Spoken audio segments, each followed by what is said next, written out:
Simply Shemane is powered by Patriot Mobile, America's only Christian conservative wireless service provider.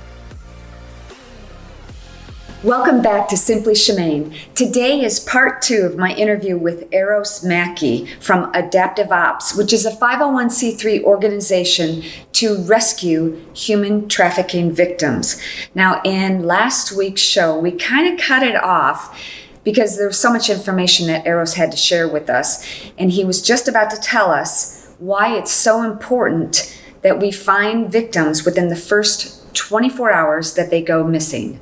Is it critical, and I know it is, but how critical is it to find them within 24 hours? It's pretty critical, very critical, but and most of the time, there's anywhere from 25,000 to 35, let me repeat that. There's anywhere from 2,500 to 3,500 missing person cases a day that's reported to law enforcement. Most of them are found within the first day. But 500 people a day will never be heard from again. Never. They're and gone. so take me down, Okay. Not me personally, although I did tell you that one time I want to try what you're doing. I want to try your adaptive ops training because I think everybody should be knowledgeable about what goes on. But, you know, I had this conversation with my husband when I first told him about all this, and I had to, so to speak, red pill him. That's a term. I don't know if you're familiar. You take the red pill or the blue pill. Right. And when I went down this rabbit hole and I found out about the pedophilia rings that's worldwide and what's going on with Hollywood and all these the celebrities and even politicians and prominent people in our communities that are involved in this.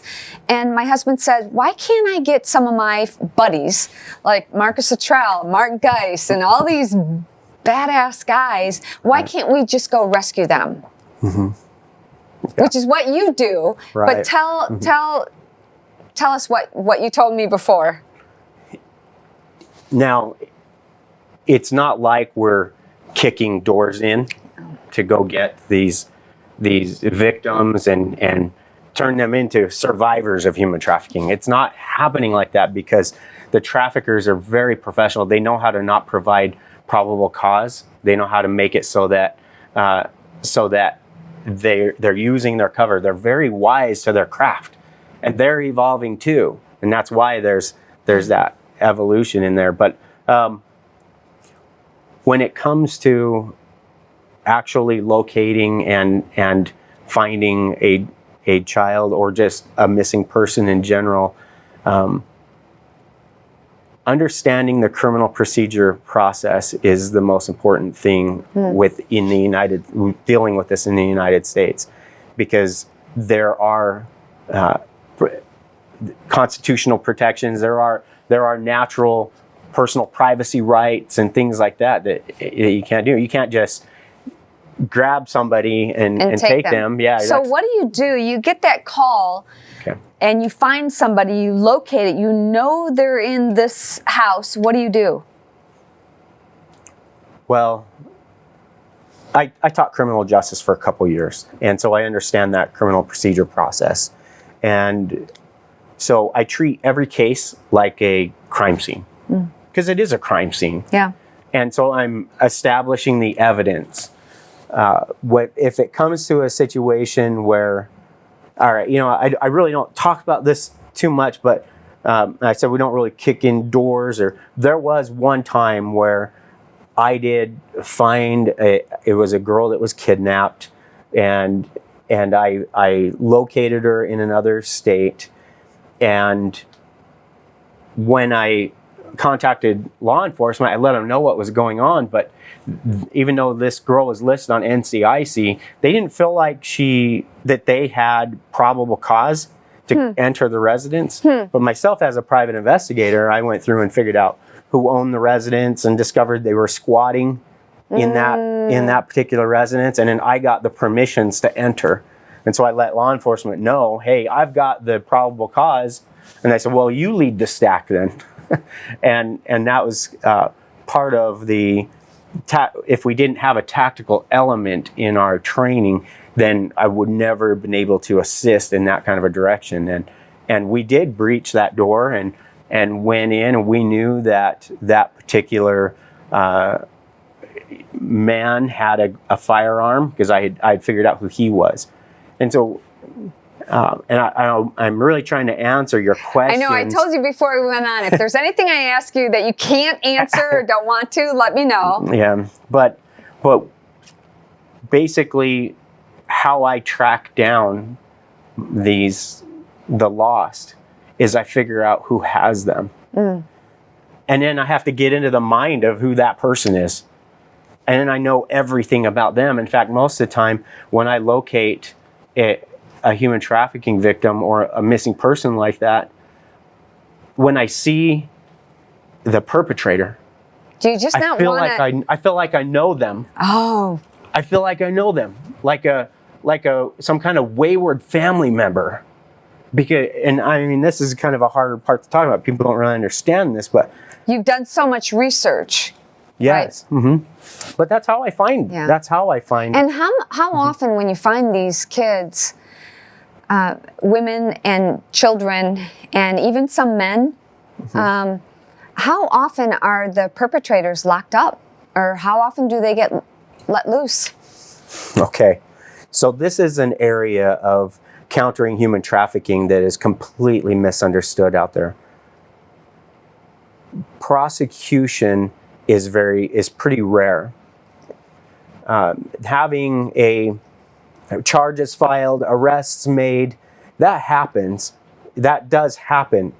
I've been responsible for arrests being made, but I don't like to talk about those, because the hard truth is these perpetrators, they will beat the victims. They will mentally destroy them, and they sometimes even hold them down, shoot them up with heroin, force them to be hooked on drugs.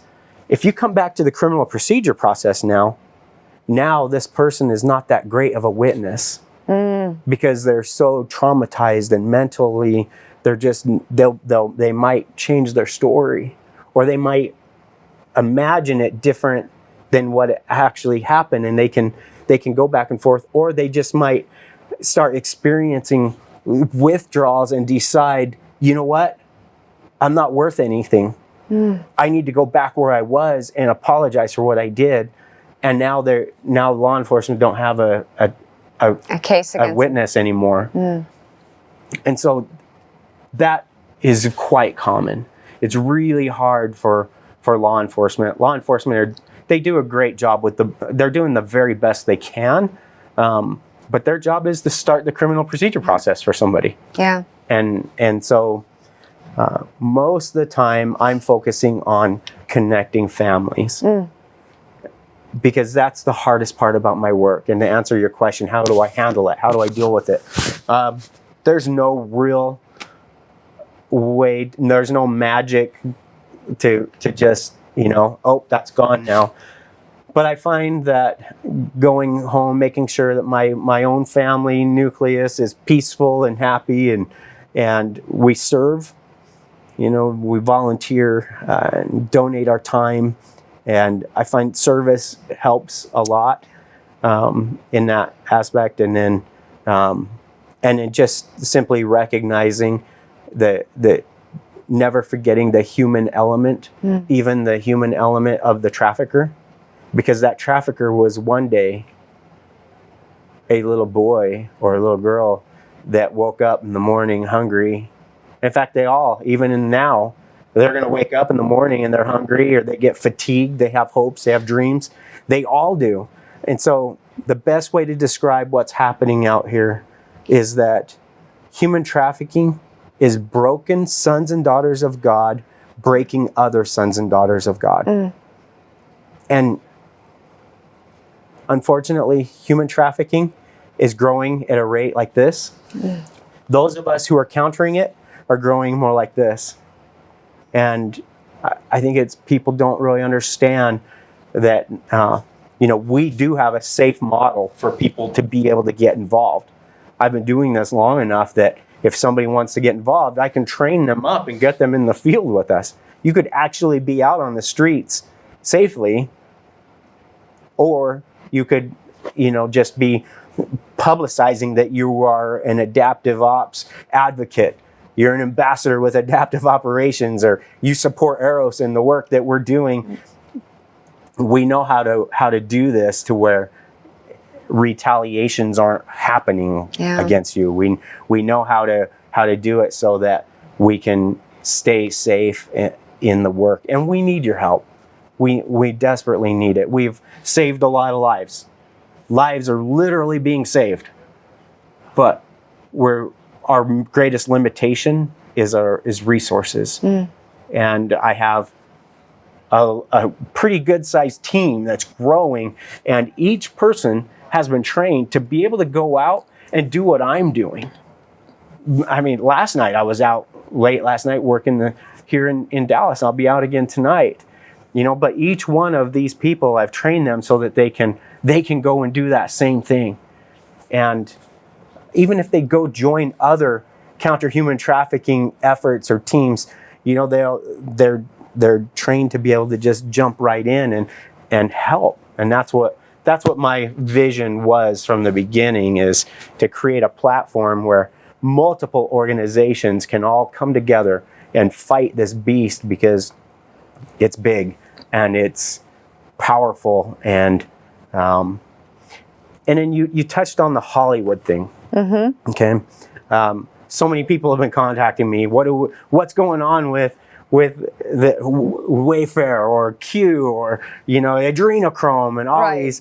And I have to tell you that I would never say that it's true or it's not true, because I just don't know. But what I can tell you, some of the darker side of the trafficking that I've dealt with, that I have seen firsthand, is that traffickers are not just looking for victims for sex or for their body parts, for organs or for labor, but they're also searching for skill sets. They're looking for that young girl or young boy that has such a beautiful voice, like a siren. And if they can get that person converted and manipulated and under their control, and get them to sing songs that can help groom future victims or other talents, they're hunting for the growth of their organization, their business, just like any business would. Right. But they're looking for that, for those talents too. Eros, we're going to link all of your links on our show, and I'm going to insist that anybody watching this goes to Eros's website and supports him in any way that they can. Share this, let this information get out, because I'm pretty smart. I'm not the smartest cup of tea, but I didn't know about this until about 6 months ago, that human trafficking was so prevalent, and it breaks my heart, and I will do anything that I can to help you guys. Yeah. Well, you're helping so much, and you don't know how encouraging it is to be here and to get the messages that I've already had, and it's not just for me. My team, people, men and women, are out there sacrificing their time, sacrificing their times with their families. They're putting themselves, their livelihoods at risk. Their well-being, their safety, too. So, yeah, we're going to do whatever we can, Eros. Thank you so much for being here. And I really appreciate it. So check out the links below and go to adaptiveops.org and do what you can. Okay, we'll be right back. Stay tuned. Coming up next is my interview with a woman who was trafficked since she was a child. Coco Berthman is here to tell her story.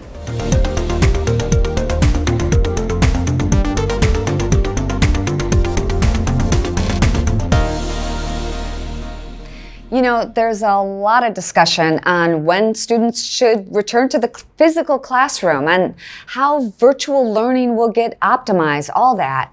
But you know, it's really important right now, more than ever, to stay connected with those you care about.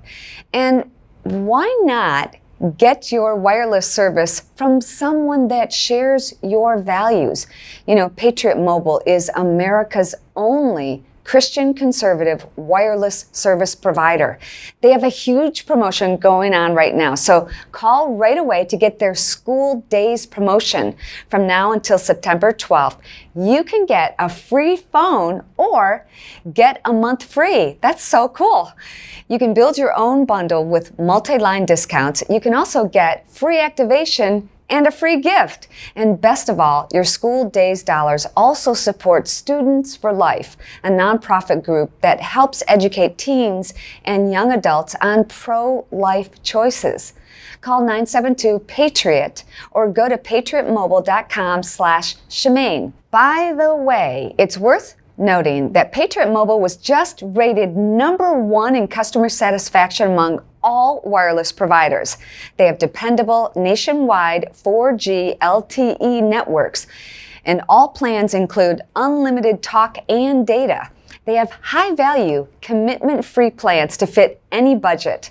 They have a U.S.-based sales and support team, and a portion of every dollar earned supports organizations fighting for First and Second Amendment rights, sanctity of life, and the needs of veterans and first responders. Don't miss the school days promotion going on now. My true passion here at Senior Care Michigan is helping clients organize their financial plans so they can make it through retirement years, making life a lot easier on them. We do make sure that your assets are going to be protected at Senior Care Michigan. It was my calling to help a lot of families, retirees, straighten out difficult problems. Let us help you achieve the retirement that you deserve. Call us today to get started at 810-658-6722 or visit us online at scmichigan.com. My next guest, Coco Berthman, survived a life of human trafficking by her own family. And she's here to talk about what she went through, her ordeal, and how she's turned all of that around to, number one, expose human trafficking, but number two, help victims. Coco, thank you so much for being here. Well, thanks so much for having me once again. But tell everybody who's watching, I know your story, and God bless you. Thank you so much for speaking out and for being bold and brave. Tell everybody who's watching now a little bit about your story. Yeah, of course. So my name is Coco, born and raised in Germany and born into child trafficking. For the first 15 years of my life, I was trafficked by my own family. It's called familial trafficking. And I was pretty much hidden in plain sight. And I escaped at the age of 15 on November 2nd, 2009. That's really the short version. And I have ever since dedicated my life to teach about human trafficking, fight about it, and now on my way to become a lawyer for human rights internationally to fight on the legislative part of counter human trafficking efforts. That is so awesome. I'm so proud of you. Thank you. So number one, how did you escape? Okay. I mean, we could talk about it for hours. It's a really long story. But so because I was born into trafficking, I was born into something. Describe that. So you were trafficked by your own parents. Yes, in particular by my mother. My father was never in the picture. And I was never shipped around, never kidnapped. People who purchased me for abuse came to our home to abuse me or rape. And I had a seemingly normal life to the outside world. I went to school and horseback riding and dance classes and everything that a girl would do, you know. The only normal thing about us was that once the doors closed to our home, everything changed, and people from all segments of society would come to purchase me. And the only odd thing about us was that we moved at least once a year. So I was in 16 different schools before the age of 14, which I know now that is a tactic of traffickers to keep victims disorientated, give no opportunity to build a trusted relationship to anyone or support system. So I was always the new kid in school, always bully, you know, the shy, new, weird kid. Teachers never had a real chance to build a relationship to figure out what's going on. And so we lived in normal neighborhoods. So we were a little bit isolated from neighbors. We wouldn't participate much in social activities. But other than, we seemed like a normal family. So, and because of that, I believed what happens to me or happened to me is normal. I mean, whatever you're born into as a child is your normal, until you develop a critical thinking and you have something to compare to, and I didn't. So for the majority of my childhood, life was painful, but it seemed normal, and it seemed like this is what life is about. And I started realizing after a little while, once I got older, that something is off, because I started watching Gilmore Girls, for example, where, it's about this mother-daughter relationship and it's really close. And I started questioning why don't I get that? Why don't I have that? And I started longing for that kind of relationship with my mother. And then I started watching Law & Order Special Victims Unit, and it's about special victims and sexual crimes. And there was one episode in particular that when I watched it, it had like a click effect. I was like, hang on a second, something is too familiar from my life compared to this show. And so that's when I started thinking and realized something is off. And there were some really horrific events after the age of 12 that made me highly aware that if I stay home, I'm not going to be okay. And I decided that I need to get away. And I had a normal life. I had a computer and TV, and I was just emotionally so controlled and manipulated that I would have never dared to do anything. However, at the age of 12, I started researching, and I found a hospital on the other side of Germany that was treating traumatized children. And so I called them on behalf of a friend, because I was just scared to get in trouble if I say my name. And I told them a little bit about the situation that my friend is in. And they told me as long as they don't know the name, they can come and help her. But if that friend would come to the hospital, then nobody could take her out. And there's a wonderful law in Germany that, protects children if they want to get treatment, even against the will of their parents, they can't be taken out. And so I know that was my way. But at age 12, other side of the country, how do you do that? It seemed impossible. And so I disregarded that idea really quickly, and life moved on, and I stayed in the abusive situation and the trafficking at home until age of 14, another really horrific event that I nearly didn't survive. And that's when I decided that I needed to go. And so I started planning in a more particular way how I'm going to do it. And I decided that in November of 2009, it would be it. And I planned an entire week of how I would escape, because my mother planned to go to Poland for a weekend without us, and that would have given me enough time to leave without her knowing. She left, and after an hour, she left. She called me back, and she said, I have a bad feeling I'm coming back home. And I'm like, what the flip? Like, she must be a witch. How could she know? And so obviously it wasn't as funny, and it was really devastating for me. And I remember going to bed crying, and I kept thinking, I'm going to die here. This is, and I've seen other children die in situations like this, and I was just convinced this is it. So I went to sleep, and then in the middle of the night, about 3 or 4 in the morning, I woke up, and I like to explain it. It was like this wave of insane courage. Felt like somebody else was pulling me out of bed and saying, girl, you got to get up, get your backpack, and leave this house now. And so it literally felt like I was pulled to my closet, grabbed a backpack, threw in some clothing, really not much, went downstairs, took out 113 euros, exactly what I needed for the train, out of my mother's wallet, first and last time I stole anything, and put my iPod in and turned on Celine Dion's Taking Chances song. And as a side note, as a child, I created this imaginary world that I could escape in every abuse or rape. And in that world, Celine Dion would be my mom, and I could, tell her what's going on, and she would sing me lullabies and so forth. And Mariska Hargitay, the police officer from Law & Order SVU, was also in that imaginary world saving me, but obviously nothing of those ever happened. Anyway, so I put the iPod in, put in Taking Chances, and closed the door, and I just took off. And I ran to the bus station and jumped into the bus, and I remember the bus driver was like, oh, are you going on a trip?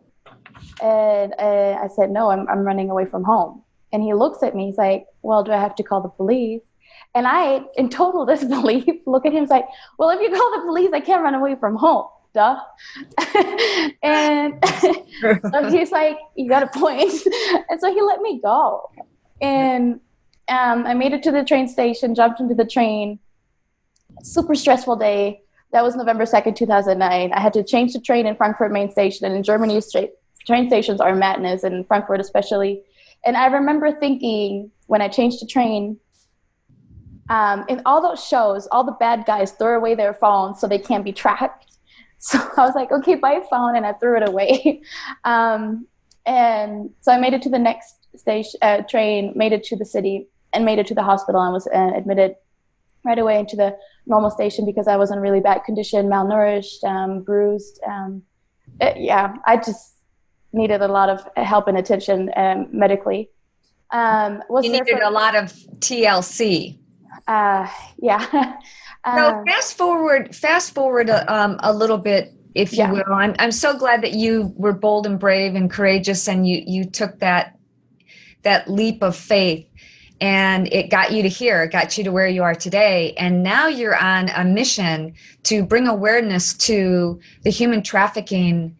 It's a $53 trillion a year industry. Right. And people don't realize that. And I told you when I first contacted you on Instagram that I just found out about this and my mind has been blown. I just can't imagine what you have been through, what other people have been through. But now you've turned the tables. You're trying to bring awareness to this. And tell us what you're doing now, and maybe a little bit about the missions that you're going on with Eros, because we're talking with Eros today. Yeah, of course. And I'm so glad that you put on some statistics. Most people don't realize that we have more slaves today than ever before. It's estimated that we have over 40 million people in enslaved situations, human trafficking worldwide, and 25% of those are children. And so what I do now is I teach globally about human trafficking. I help to clear up some misconceptions.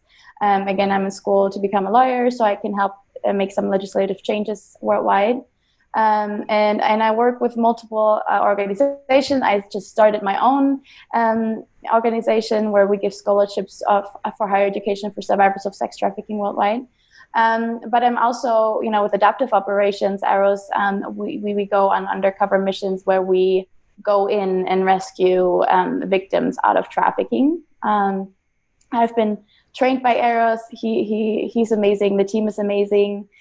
We do some crazy things for the good reason, and so grateful to be part of the work. And we just started also collaborating with Child Liberation Foundation, also another rescue mission organization that works worldwide, especially in developing countries. And I remember, if you want me to share a little bit of a mission, my first mission that I went on with Arrows, it was heartbreaking. You think as a survivor, you already know what's going on and you know all about human trafficking, but I don't, and nobody, because every human trafficking case is different, and every situation is so unique, and nothing is really linear. And you think you already know the darkest parts, and there's always something that tops it. And so I remember we went on an outreach mission in Vegas, because in Vegas there are the tunnels, and I know there's been lately a lot about tunnels, and I want to be cautious there to not feed more misconceptions. But what's going on in Vegas, under the Strip, there's an entire tunnel system that was initially for flooding, and those tunnels don't serve their purpose anymore. And a lot of homeless people do house and live down in those tunnels. There's a lot of drug trafficking that is happening in those tunnels, and obviously a lot of vulnerability where human trafficking can be happening and be targeted. And so we went just to see what's going on, to learn what is needed down there, what are the people doing, if they're missing teenagers. A lot of runaways end up down there. And I remember when we got there, I lived in Vegas for a year in 2016, and I've never seen the tunnels. And so we got there, and just the pre-feel of all those homeless people, it broke my heart. it broke my heart seeing that a human could live and survive like that. And it was just heartbreaking. And then when we entered the entrance of the tunnel, there are people who guard, and there was one young man that came to see what we are doing, and he was guarding it. And when I saw him, my heart just sunk. I don't know, it just chipped away from my heart. I hardly believe he was 18, and he was just so broken, so skinny, probably addicted to drugs. And I don't know how to describe what's going on down there. It feels like you're entering hell. It smells like hell because there are dead bodies down there. It sounds like hell. There's chains, dog barking, screaming, yelling. It's dark. It's dirty. You can't touch anything because of MRSA. People do bobby traps. You could get shot down easily. And law enforcement is out of resources, and so they can't go down there all the time. And it's just a world for itself where a lot of vulnerability is happening in regards of trafficking. So, yeah. Well, gosh, I don't know what to say other than God bless you, and thank you so much again for speaking out. I'll fill in people who are watching a little bit about our connection. Is kind of crazy, kind of coincidental, but I reached out to you, and I realized after I had reached out to you several years ago, about 4 years ago, I wrote an article about a child that I had lost in. I had a tubal pregnancy years ago, and that child I was going to name Coco. Like, you know how when women get pregnant, you always have this idea about what you would name a child, and I was going to call her Coco because my son's name is Rocco. So I thought it'd be Rocco and Coco. And you are now the exact age that my daughter would be. So I feel a special kinship to you. And if there's ever anything that you need, please let me know. I'm always here for you. And I love what you're doing. I love how you're reaching out and empowering other women and other survivors. How can people find you, Coco, and how can people support you? Well, I'm on all social media platforms. You can find me on Instagram or Facebook or Twitter as Coco Birthman. And if you want to get involved, we're always in need of donations, so we can do rescue missions, or if you want to support a scholarship for a survivor so that they can change the world, then that would be amazing. Well, you are changing the world, so you go, girl. Thank you. All right, Coco, thank you so much for joining me today. We'll be right back.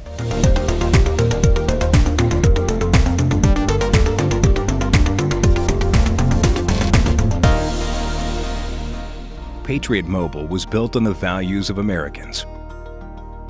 We are humbled, recently achieving the highest customer satisfaction among all wireless providers.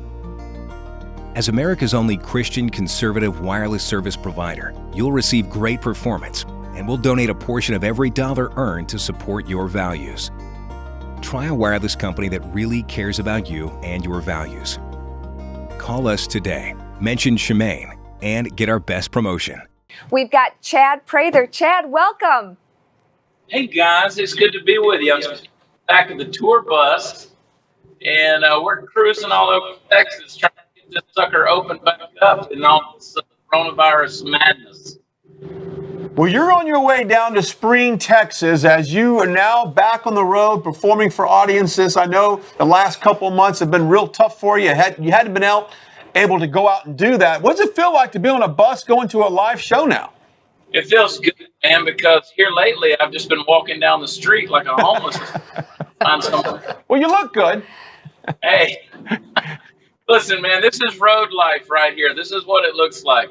Now we are back on the road, headed down to Spring, and then we're going to be in Tomball. We were just in Oklahoma City last week. We were in Phoenix, Arizona the week before that. Calendar's starting to fill up, man. I think people are going stir crazy, and they're ready to get out and go do something and have some fun. Are you finding a lot of people wearing masks during the shows? No, none at all. So what they'll do is, of course, they'll wear their mask. Most venues, they'll take your temperature as you're coming in. And then once they come in, they'll wear a mask till they get to their seat, and then they take it off. And then we start hugging all over each other and kissing and breathing. Coughing. Did you say breathing or breeding? Both. Both. Okay. Well, Quarantine babies at this point in time. It's funny, I had Jill Kimmel open for me in Arizona, Jimmy Kimmel's sister, and she's quite liberal, right?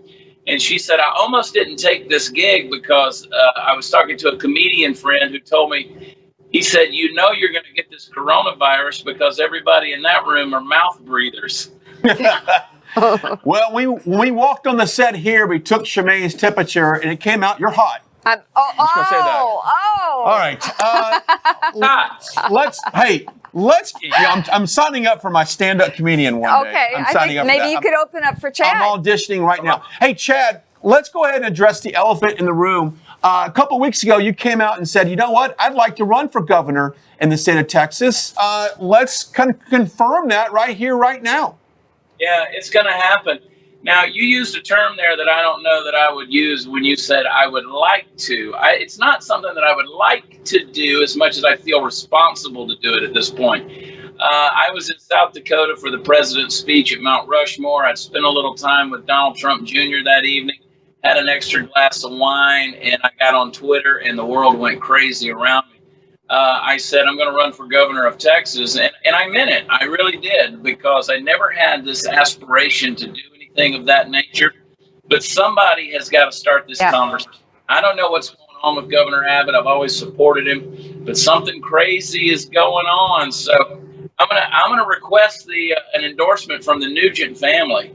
Well, you got it, Chad, and I'm sure Ted will have a conversation with you about everything that he wants to endorse in a guy like you and a candidate like you. But now more than ever, it's so important that, you know, what President Trump has done for this nation is really speak out. He's not a politician, and he is making changes. So if you're prepared to do that, prepared to give up your touring life, God bless you. We're behind you 100%. Yeah, well, thank you for that. And that's exactly what we're willing to do. It's going to be certainly interesting to see what happens. But we're starting a big conversation. We've had a lot of really good support that's out there. So it's going to be a fun 2 years coming up to 22. Well, Shemane, I'll say this. I was with Chad in Tulsa for the rally with President Trump there. And when Chad walked into the arena, and I'm not making this up, and if you want to be shy, that's okay. He's a rock star. And more people came up to Chad to take a picture with you than I've ever seen with anybody there.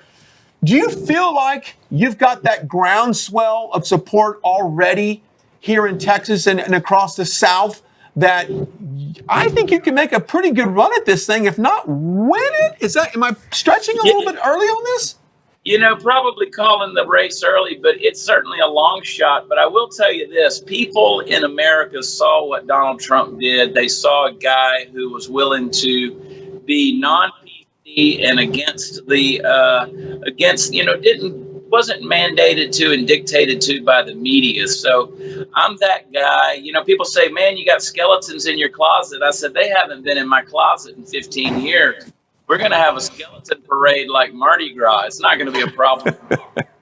So yeah, we're out there. We're real. I'm positive, and at the end of the day, I'm plain spoken. And hey, what's the worst that could happen? I go back to living my dream life. You know, sitting on the back of this tour bus and talking to guys like you. So it's a win-win situation, and I think that with the like you said, the groundswell support that's there, anything can happen. Very, very interesting. Well, God bless you, Chad. We're behind you, and I'll make sure that Ted shows up and plays the national anthem for you at one of your rallies. I'll put in a good word for you. Stay healthy and stay strong. Thanks a bunch. Remember, constitutional carry. You remind Uncle Ted. All right. Well, good to see you, Chad. Love Take you guys. care. Bye. We'll be right back. Stay tuned.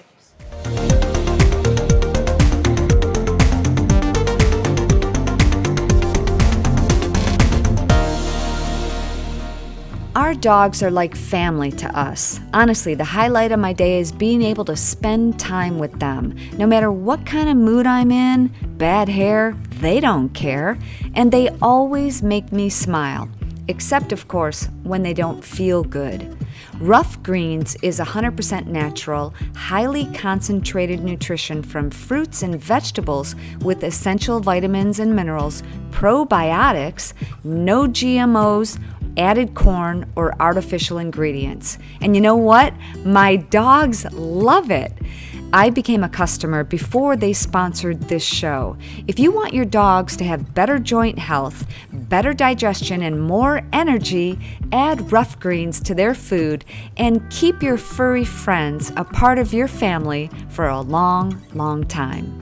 Use promo code Shemane for 10% off any purchase.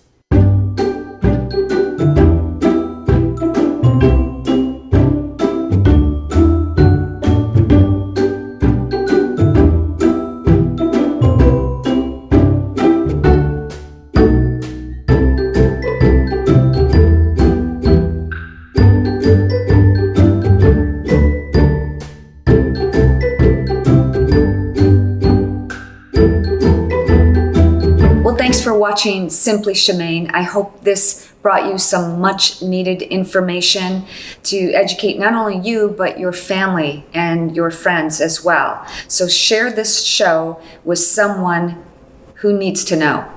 All right, guys, have a great day, and I'll see you right here next Tuesday. Same time, same place. God bless.